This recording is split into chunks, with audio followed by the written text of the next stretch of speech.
Hey everybody, welcome to New Gameplay. Today I'm Kyle Hilliard. I've got Ben Hansen with me in the booth. Hello, Kyle. And we are taking a look at Below with a special guest, Kris Piotrowski. Hello. How's it going, man? You're the creative director for Capy Games and the creative director for Below. Is that accurate? That is accurate, yep. Okay, good. Is this a court trial? It's all my fault. What are we looking at, man?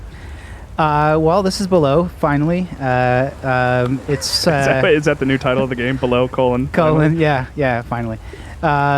It's a adventure game, a little bit of a roguelike, mysterious, moody journey that you go on. Yeah, and this is like the very beginning of the game. I think we skipped what was essentially the opening cutscene, and now this is like the first time you get a chance to control the character.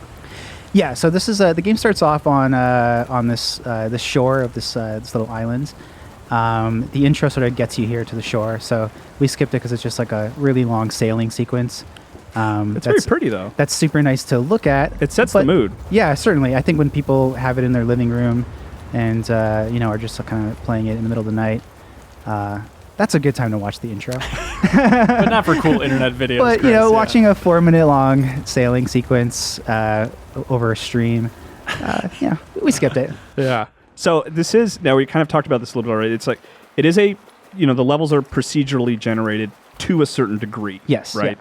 Yeah. So like there are sections of pre-designed, I guess for lack of a better term, areas that are connected by these randomized pathways. Does that sound correct?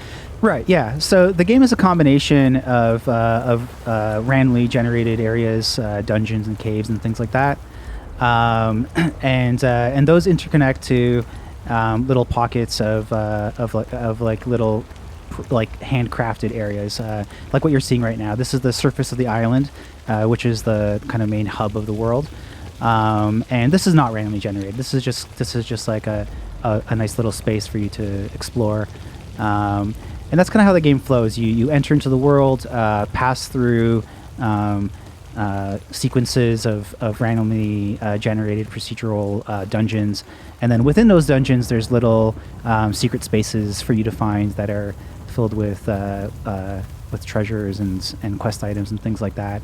Yeah. This grass looks so good, Chris. Can you slice it with a sword or anything? Okay, great. Yeah. All right, just shut it down. Good game. Good game. I complimented him on that earlier as well, Hansen, and I believe you said that this is the reason the game has taken so long, right? Yeah. What you're seeing here, this grass technology. Every blade hand modeled. Exactly. Yeah. It took us. We decided to take. Really just take our time with the grass. But it's worth it. And look, there's even taller grass, and the taller grass makes you move slower. There's a lot of really delicious things going on. I love it. It does. It really does. Nothing feels nicer than running through fun grass in a video game. Right now, you can't light it on fire, but maybe we'll patch that in if people come at us hard on the forums. Yeah, absolutely. Number one request. So you do know where to go here because it's not quite randomly generated yet.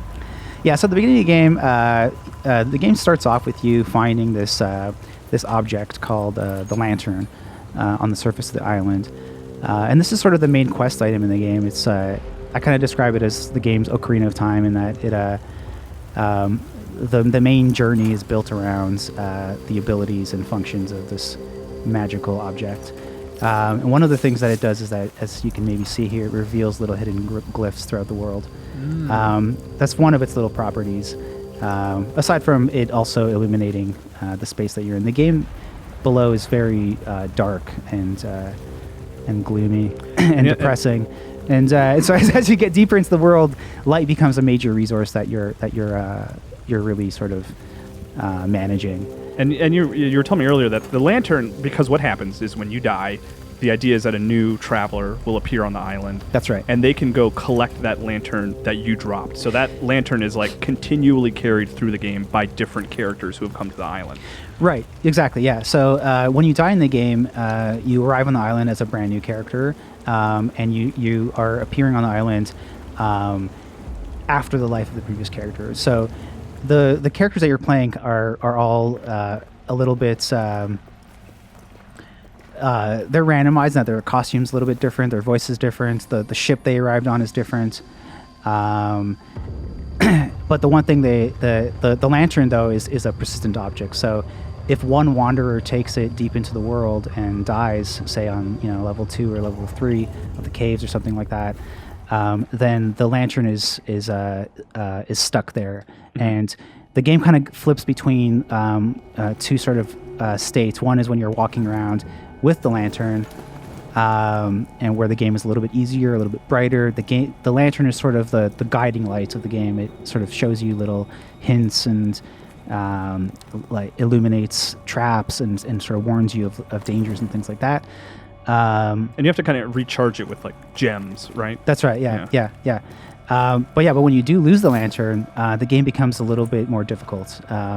It's darker. It's the traps are a little bit tougher to read, and any other little secret things that are lantern only are invisible. So inevitably, that kind of naturally makes the game become harder and harder as the game goes on, because at some point, a player is going to go really deep into the world and then drop the game very, very far away from the surface.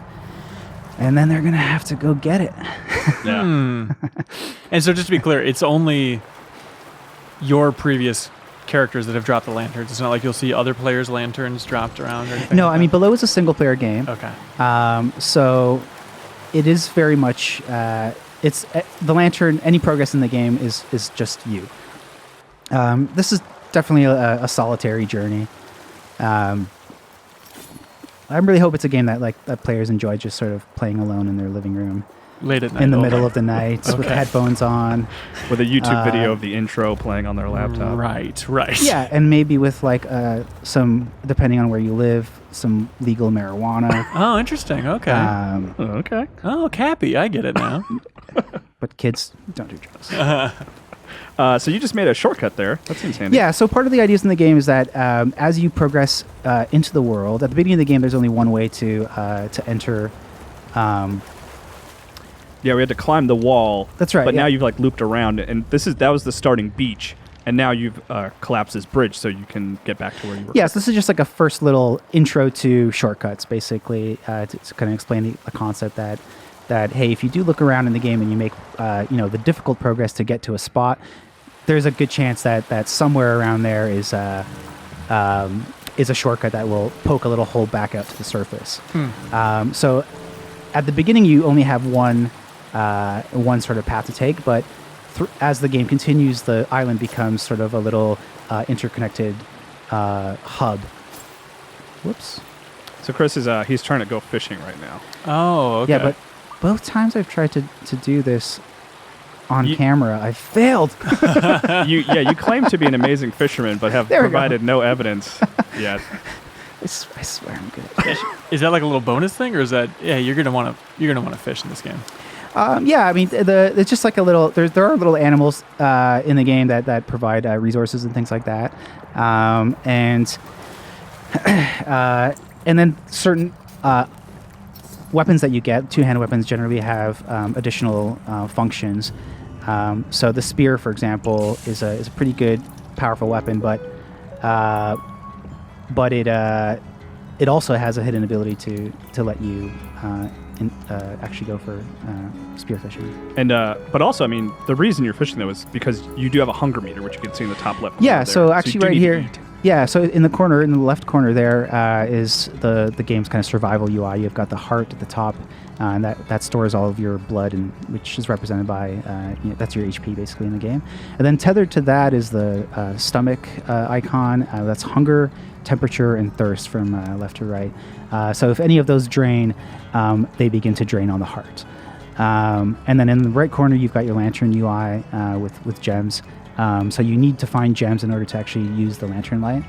And those are the main resources. And you made a stew, right? Is that that's what you just made at the? Yeah. So when it comes to cooking, the game in this game you can only cook at fires, but when it comes to crafting tools, you can do that at any point. So now I've walked into the first actual level in the game. So now you don't know what's coming up, is that right? That's right. Yeah. So this is where the randomly generated elements come into play. The game's very dangerous, so you're not a very powerful character. You're always kind of a couple of hits from death, depending on the kind of enemy that you're engaging with. So it's definitely a good idea to play this game carefully. Now, why make a dangerous game, Chris, when you can make any type of game? Why not make just a little friendly adventure here? I ask myself that all the time. Why make a really dark, sad game about like, really depressing things when you can just make fun games? And the answer is? The answer is, I don't know, man. Why not above? I think is what I'm trying to just sometimes you're just feeling a certain way, and then and you feel that way for 6 years. Yeah, you feel that way for 6 years, and it crawls into your life, and it manifests as a video game. Yeah, right. I think there's a line in Steel Magnolias about like, I'm not grumpy. I've just been in a bad mood for the last 15 years. Yeah, it's like that for Capy. Yeah, totally. No, it's definitely overlapped with a tough period in my life, and I think it just naturally sort of bled into the kind of game and the kind of feeling of this game. The game actually started off with a more positive narrative, and I don't want to spoil anything, but as we developed this game for a really long time, the world went into the fucking toilet, and and then it that feedbacks into the art that you make, and or the music, any kind of output that you have as a human. How does the story present itself in the game? Very quietly. Okay. There's no dialogue. There's no. There's no on-screen text outside of like UI. Like that's right. Yeah. So there is text in the UI. So there are little bits of data that you can pick up there, but there's no kind of like journals or there's no spoken text or anything like that. I'm gonna look around. So Lantern, sorry, I'm just going to talk a little bit of the mechanics, but the Lantern can be used to reveal fog of war when you have it. So it's a nice way to sort of like, before you walk into an area that you haven't seen, to just sort of get a heads up, like, are there enemies here? Should I run headfirst into this spot? There's one. It's telling to me that like I'm sure you have played this game a lot, right, over the last many years, but it's crazy like how careful you're continuing to be. I can play this game much quicker. Yeah. But I think it's most players when they begin, I think will need to play it a lot slower. I think it's like, you can watch a video of some crazy dude finishing Dark Souls naked in 45 minutes. But the first time that guy played it, it probably took him like 40 hours, right? Yeah. Fully clothed with a parka on. Fully clothed even. Yeah, we're talking a little bit earlier. I mean, just that the sort of pace you're taking it really kind of has a horror vibe to me, almost, with the sort of the subtle soundtrack. It's not even music; it's just kind of like atmosphere setting tones from Jim Guthrie. You said is doing the soundtrack, right? Yeah. So Jim did the music for this game. He also worked on Planet Coaster. He did Reigns, Her Majesty, Sword and Sorcery, right? And he also worked with me and Craig Adams and Capy. John Maurer and Frankie Lung on Sword and Sorcery. So after that project, I really kind of wanted to work with Jim more, and Jim also lives in Toronto. So it was a nice, it was really nice. Jim's been a very supportive and a great creative collaborator. And he's also been just very patient with this game, which I really appreciate. More patient than the internet, perhaps. You know what? The internet hasn't been very thankfully, the internet hasn't been coming at us at all. Like, nice. Sometimes we do get people saying, "Hey, is this coming out? Is this canceled? What's going on?" And we're just like, Aren't there 700 games that you can play right now, and aren't they all really good? We may have had those discussions in the office of like, hey man, Red Dead's out. Just play that until this game's out. Brilliant marketing message.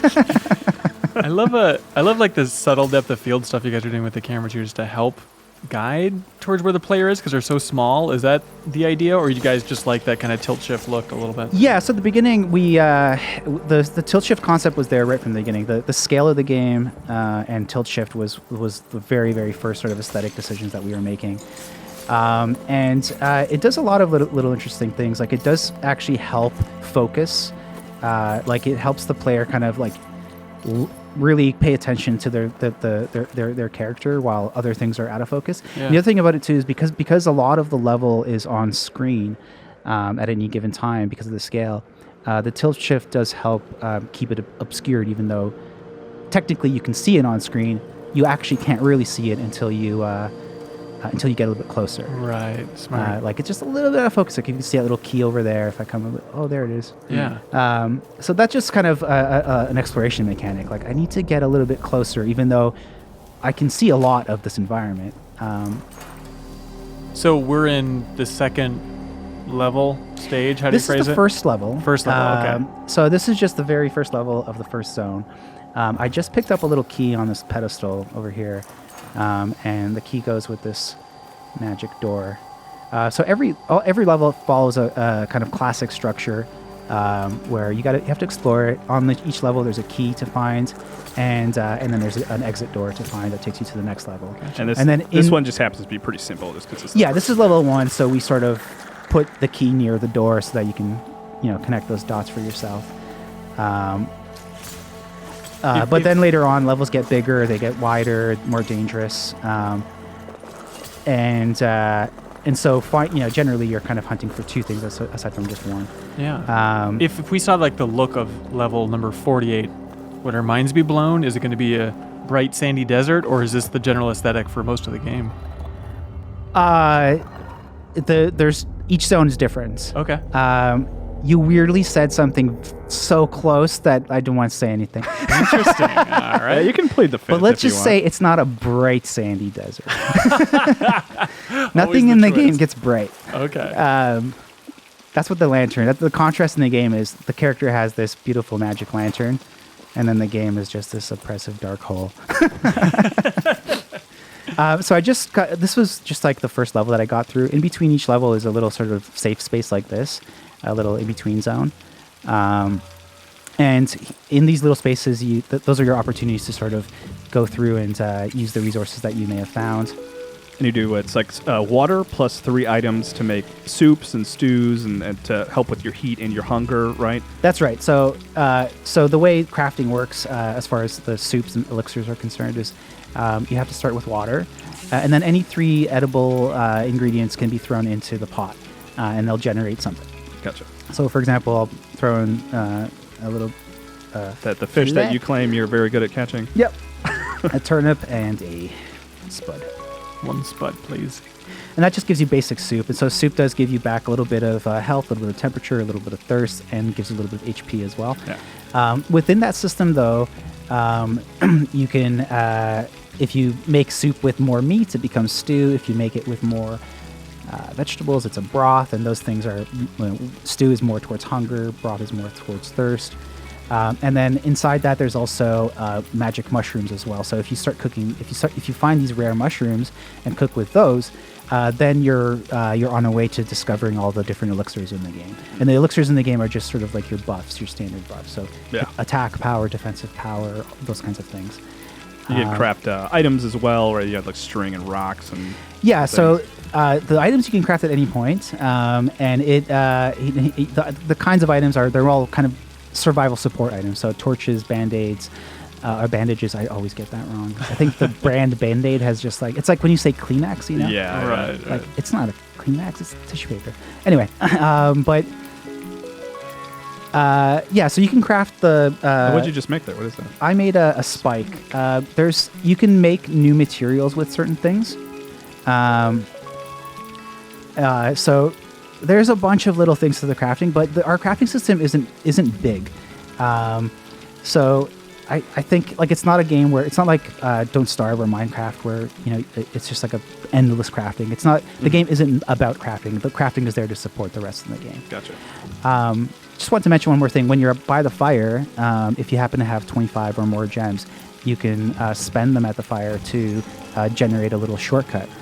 And that shortcut is a one-time use shortcut, so it's really just kind of insurance. So if this wanderer happens to walk through this door into level 2 and immediately die, the next wanderer can teleport directly to that shortcut. Yeah. But once they do that, that shortcut burns out, and so they'll have to. It's basically like one extra shot to get back to your corpse, one extra shot to get back to the lantern before you have to do it again the hard way. Gotcha. So now we're up in this is the second stage, I guess you could say. We're up in that second stage. Up in that second stage, which is down below, so that just made it all the more confusing. Yeah. Oh, so you use the trap. There was a trap there on the ground, but the enemy walked over it. Right, so you can actually Yeah. use traps to kill enemies. Or Certain yourself. traps, like when that makes sense. Or yeah, you can also kill yourself. And that's we don't want to do that, right? I mean, generally in a game, yeah. There are games I think where killing yourself is the mechanic. I think there's one called Super Time Force. Oh, of course. Oh, I'm Damn it. familiar with it. I knew there was a correct answer to that trivia question. Yeah. So, Kris, you had mentioned earlier maybe jumping ahead a little bit to look at a level a little further on or an area a little further on. Do you want to go and do that? Yeah, sure. Maybe I'll just get to a little spot and then teleport from there. Sure. Um, So do you keep... is it like the enemies of level 2 are always going to be in your control? Like you guys as developers will always say, it's this level of enemy for number 2, even if you don't understand the exact layout? yeah, the game isn't randomly generated in the sense of like, it's not like, say, Minecraft, where every time you start, you have a whole totally randomly generated environment that you have no concept of, or no sort of like, any other versions of that game that you've played aren't going to be the same. Like, there's no transferable knowledge about where things are. Okay. But in this game, it's not like that. It's a little bit more like Spelunky or Diablo, I would say, where the game is structured around zones, and the areas in the game are in more specific spots. And there's a path that you can learn to a certain degree, right? Yes, yeah. When you get a feel, when you play the game, you can sort of get a feel where things are. So, for example, right now I'm actually very intentionally trying to go to a specific spot, to the north shore of the game world, and I can do that because even though the game's randomly generated, the North Shore is a place that you can learn how to find it by just on level 2. For example, if you walk 3 rooms to the left, which is what I'm doing right now. I'll always reach the North Shore. Whoa. Oh boy. Unless I You're lucky. Whoa. Yeesh. So eventually people, not even developers, but the average person will understand those little shortcuts throughout playing the game? Or just like the keys to the kingdom here? Yeah, I think over time players will get a sense of the shape of the world and sort of how it flows and how to get back to specific areas. I'm not sure if you guys played the game Sunless Sea, but it has a similar sort of concept where the game world is procedural, or it has a kind of like a roguelike-y concept to it, but the islands in the world are generally in the same spot. So once you sort of learn how to navigate the sea, you can get back to the spots you want to get back to, but that space in between those spots is always randomly generated and different. It's gonna be a little. There's a lot of red dots on screen right now. It's intimidating. You're right. What do they eat down here? Just each other? Grass? Do you have an answer, Kris? What's the ecosystem down here? It's mostly blood-based, actually. Oh, okay. Yeah, so if I get hit, I bleed. What? And they love For it. example. Yeah, and then because you can get cut and you can continuously bleed unless you use not a trademark band-aid, right? Just a bandage. And then but you can continue to bleed, and you can cauterize by going near fire, right? Like you Right. can Ooh. stem the bleeding. Yeah, so cauterizing is kind of like a little hidden mechanic. If you don't have other ways to fix that problem. And your character stays silent even while cauterizing a burn or a cut there. No, they do a little bit of a scream. Okay. All right. Good. All right. It's like, if Rambo screams when he cauterizes himself, then this little wanderer certainly will also. Okay. It's a good benchmark. Like Rambo's a tough guy, right? You can take it, I but think we turns out I think we can all agree on that. cauterizing a wound is really painful. I get it. So this is the north part of the island. Right. So on level 2, so this is one of the little hidden areas in this spot. So if you explore level 2 thoroughly, you'll end up finding the north shore of the island, unlocking a new shortcut, and there's a bunch of little items you can kind of swim out to sea here and explore further. think it's interesting. There's also foxes there who aren't necessarily enemies, but you can't hunt them. Yeah, so there's kind of two different classes of creatures. There's animals and enemies. I wonder if the phone went. Sorry. So animals don't really do damage. They don't really engage with you. Like bats will swarm you, but they don't hurt you. They kind of slow you down and just sort of bug you. Foxes just kind of live here, and you can kill them and harvest them for leather or food. But they're not really there to attack you. And rats and things like that are sort of. There's a little fox running around on the beach. Very cute. So you can kill him if you want. Yeah. You shouldn't kill him. All right. You telling me not to kill them? Yeah, when you play the game eventually, don't kill a single It's fox. funny. What if I'm hungry? In development, for the first half of development, they weren't foxes; they were dogs. And so there was two things that was wrong with that. One was that they were barking all the damn time everywhere. And so I was like, this doesn't feel right, having these dogs barking throughout the whole game. But then the thing that really didn't feel right was walking around killing dogs. Oh, yeah. Because like it's weird. I mean, you can kill other animals and just be like, I'm gonna get a steak from this. But then it's like, if in the game you're running around killing dogs, I don't know. People would riot in the streets. It's just, it doesn't feel good. It's like suddenly like that, like because it's a dog, there's like a moral question about it. So I was like, let's just make it foxy, please. The sad thing is people are because nobody cares about foxes. Oh, I think people love foxes, dude. So much backlash from the fox community. Yeah, you just can't have fox as a pet, I guess is what it comes down to, right? I guess that's it. Yeah. So how do we jump ahead? How does this work? Yeah, so I'll just pop out to the surface here, unlocked another little shortcut. Okay. So the North Shore is another little hub. It kind of interconnects to other things as well, aside from what I'm showing you right now. And then after this, I think it'd be a good time to maybe jump around a bit. Sure. Yeah. So now back on the surface. This is where you found your lantern. The lantern, Yeah. So the lantern was previously right here. So now already I have like 3 little paths that I've unlocked that are very useful for the player. All right, well, maybe we could let's jump ahead. around. Yeah, let's do it. So we jumped ahead, we went further below, I guess you could say. Yeah, we were. This is a little area we call the Frozen Passage. And now the cold is becoming more of a factor, right? Because the deeper you get, the more cold becomes an issue. That's right, and there's also certain areas that are just colder in general. So there's some spots that are just like a concentrated dose of cold. So it doesn't necessarily gradually get colder. There's like cold spots and cold zones. Gotcha. Okay.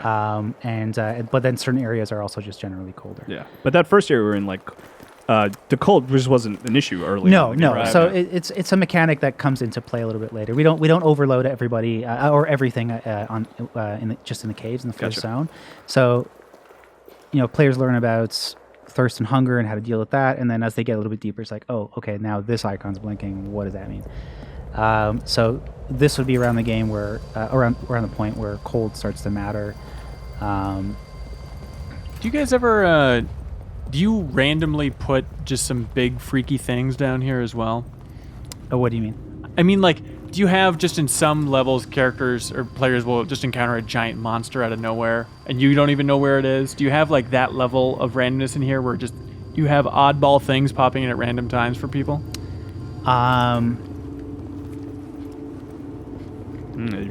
I will not answer. Complicated question. Interesting. Okay. There is something in the game that there's a presence that haunts the depths of this world. Very good. Okay. And that presence, that's all I'll say. Okay. All right. A random haunting. All right. Got it. Now I won't play this game. Like everything in this game, it's random, but with a little bit of curation to it. So the levels, for example, the shapes of the levels and the flow of levels and things like that. There's a little bit of control to it, or a little bit of design in terms of where things are and how the kinds of shapes the levels generate per floor and stuff like that. And so there are things that there's something, and it's kind of random. Okay. And it exists in the game. I mean, I would speaking of consider something, it there's more a lot of like blood. weather, basically. Okay. Like sometimes the weather changes in the game. How odd. All right. We're listening. So I just used the lantern here to unlock the zone gate into this other area. Okay, some insight into exactly how far below we are. It's Right. 18.